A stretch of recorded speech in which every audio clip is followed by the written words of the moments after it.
Hi. Hi. Welcome to 5 Minute Funeral. And we're trying something new. This is Christal's Journey. And I am going to be doing a little solo action. And we're going to be trying this out for a little while. I'm going to be doing a little solo action. And I'm going to be talking about recovery and just solutions. And I'm going to be doing it alone. And you're going to be hearing a little voice behind the camera, and it's my son. His little name is Van, and he's going to be asking me questions, and I'm going to be answering them. And hopefully you like what you hear. If you don't, then we can try something else. And so we're going to just start right now with some questions. Hope you like it. Give us a thumbs up, like and subscribe. And here we go. Hey, so why Christal's Journey? Why'd you settle on that name? So Christal's Journey is, I chose it because I had a daughter, and her name was Jurney, and she would have been 31 today. She was my first daughter, and she was born on 4/4/1995, and she passed away on June 1st of 2017 from an overdose. And so I wanted to start this because I think it's important to talk about her because she was an addict also. And I'm an addict.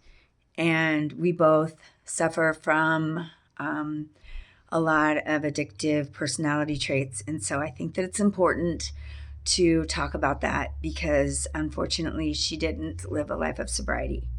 And so I get to talk about my life of sobriety and my journey of recovery. And so that's why I named it Christal's Journey. So when did you find out she was an addict? So when Jurney was 16, she came to live with me and we drank together. And when she would drink, she would have a reaction that I had never seen before. When I would drink, I would just get hammered, and, people, alcoholics, everybody is different. Everybody has, their whatever. But she would turn into like a Tasmanian devil. And the CDC has deemed alcoholism and addiction a disease. And they say that we have an allergy. And I believe it to be true. And I saw that with my daughter firsthand. And I got it. I understood it more. And I believed it more when I saw my daughter. And so when they said that they felt like it was an allergy, I totally understood it and I got it and it made sense. Because she would drink and it was like she had an allergic reaction. And so then when she was clinically diagnosed an alcoholic, I got it and I understood. And she wasn't diagnosed at that moment, but I remember thinking that she was definitely an alcoholic. Could you do anything to help her? Well, it was like, with alcoholics, it's hard to help people that don't want to get help, and certainly with someone that young, it's really hard. I know she wasn't happy and she didn't want to feel the way she felt. I remember she didn't like it, but she also wanted to fit in. And the kids that were her age were drinking and partying and she just wanted to be like everybody else. I remember she wanted to go out and have fun. And so it was really, it was a double-edged sword. And I just remember feeling so bad for her because she wanted to just be like everybody else. And it was just I just remember feeling really sad for her. And yeah, it was just was a hard time. Anything you wish you could have done differently? Yeah. I mean, I didn't have the tools. We tried therapy. We went to counseling with her but I mean, again, I was an alcoholic and an addict myself, and I was in an active addiction. And so the most important thing for me at that moment was my own addiction. And so I didn't have the tools that I needed to help anyone. And so I I wasn't ready to be a good mom I wasn't able really to help anyone. And so that's the unfortunate part, is that I wasn't healthy for her or for anyone else. And so I failed her in that aspect. And the mountain of regret that I have for that is, something that I have to live with and carry. And so that's unfortunate. But yeah, How old was she when she died? she was 22. She was 22. Had she ever tried to kill herself beforehand? She did.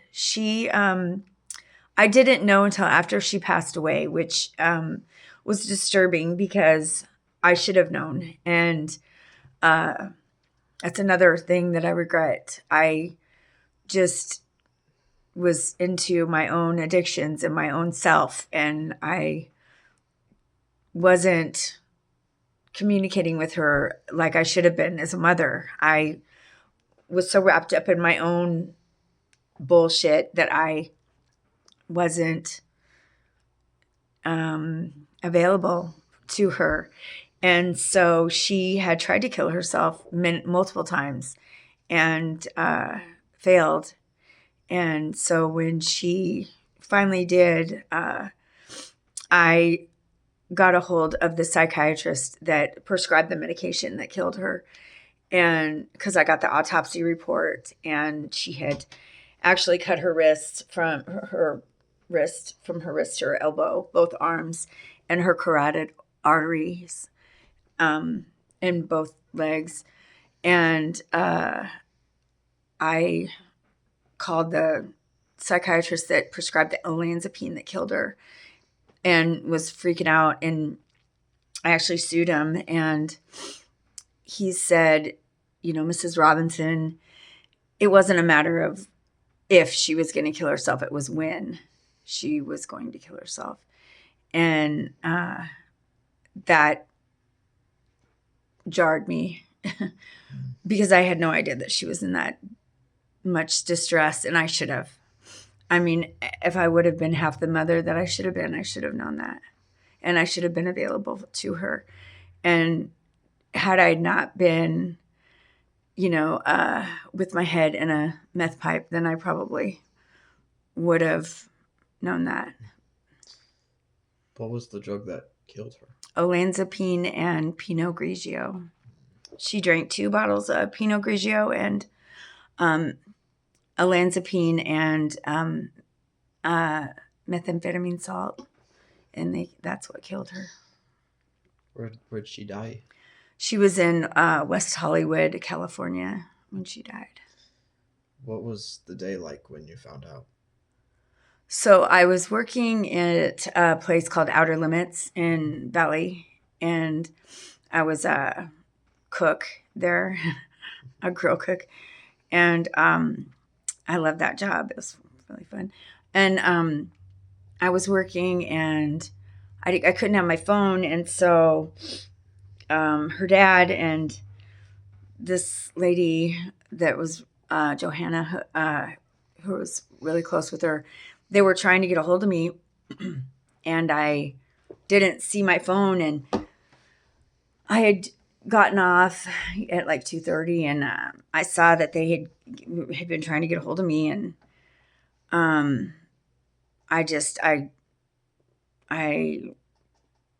called Johanna, and she said, I don't remember what she said, but she said, I called her back, and she said, Jurney overdosed, and I said, "Where's she at? I'll go get her. I'll go see where's she at. I'll go to her." And she said, "She's not. She's not. She's not awake." Or I can't remember what she said. But then I called Steven. I just hung up on her because I didn't know. I wasn't able to compute what she was saying. And so I called Steven and I said, "Where's Jurney? I'm gonna get a flight out. I'll be there today." And he said, "Christal, she's not alive." And I go, "She just overdosed. Like she'll be fine." And he goes, "Christal, she's not alive." And I was by Boys Town, and I just stopped my car in the middle of 144th. And I just kept saying no. And he was like talking about the process. He was like, "Okay, so you're in denial because he had just went through this process himself."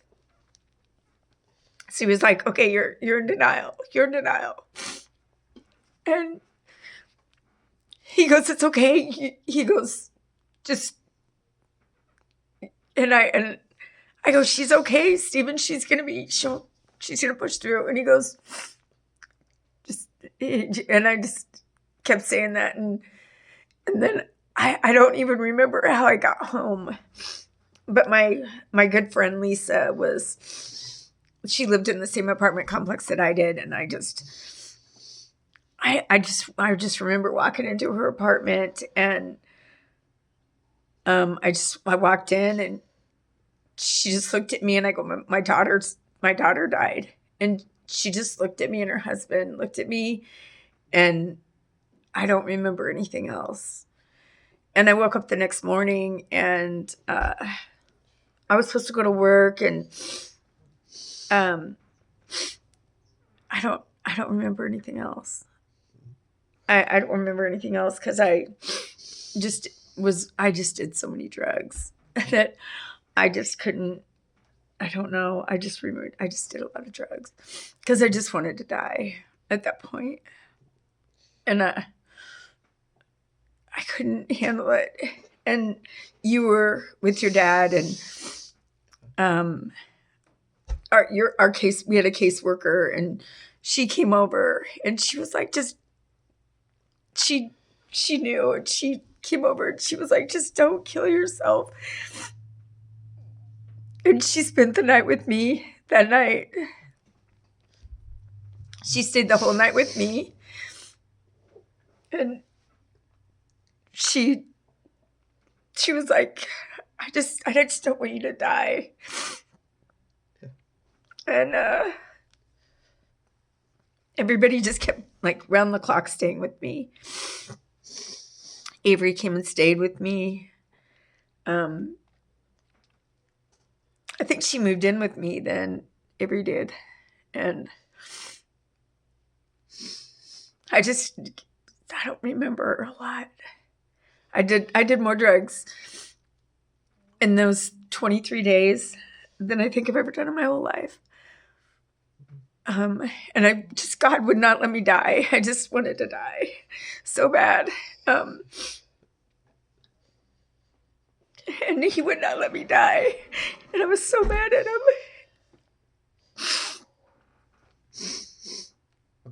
Because I really wanted to be with her. And then my family came, and I didn't even plan her celebration of life. And our caseworker, she planned it. And they did that intervention. My family kind of did whatever. They were like, "You need to go to treatment." And I talked everybody into letting me drive to treatment, which was crazy. My blood alcohol level was so high. I thought I was at a veterinarian clinic when I got there. I didn't know what I was doing. I didn't even know where I was at. My blood alcohol level was like 0.1 something. It was like I should have been dead. I told the lady I walked in and I thought I was picking up a dog. I didn't know where I was at, and I had to go to the hospital, and I had to stay in the hospital for like 5 days because my blood alcohol level was so high, and then I stayed there, and all I told him, I just said, I just don't even really want to.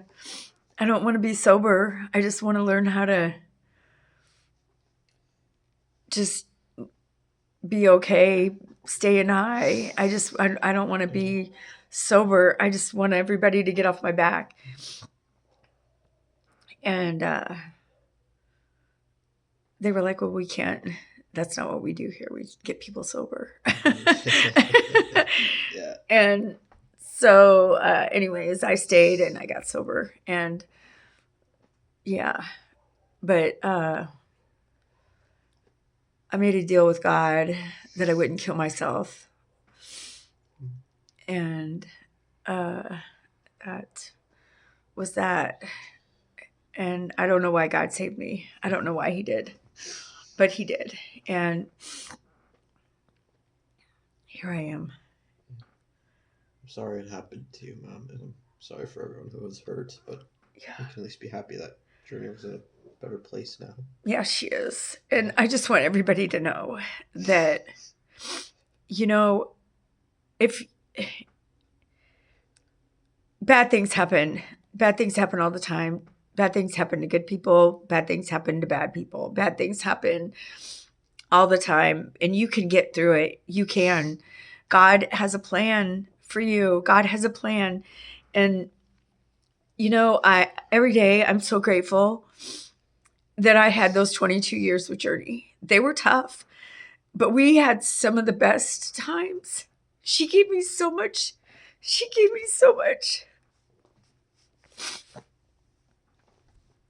I think about her all the time, and I can still hear her laugh.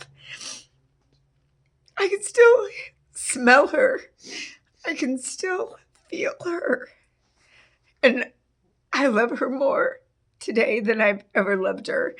And I know that I'll be with her someday again.